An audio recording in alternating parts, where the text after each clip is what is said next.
Thing that I've just been like aching to talk to you about is the power of stories. The history of our own world and the context of the first binding, and how the power of stories is kind of like a commentary on what we've sort of developed as human beings as our overarching narrative.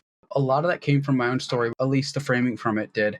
When I talk about how dark my life's been, and there have been a few times I've actually decided to try to end mine. Obviously, the dedication is very clear about how influential Jim Butcher's been in saving that. The speech he gave me was sort of about the power of stories, not necessarily in the narrative sense of fiction, but our stories defining ourselves. He pretty much said that only you can write your story at the end of the speech. And he was telling me that if I ended my life at that point in time, I had essentially written my ending. And if I stuck around, one day I could quite possibly be where he was. And I took that ethos that everybody's individual story matters, and I wanted to reflect it in different ways. Trying to understand the story of individual people is it's personally really important to me.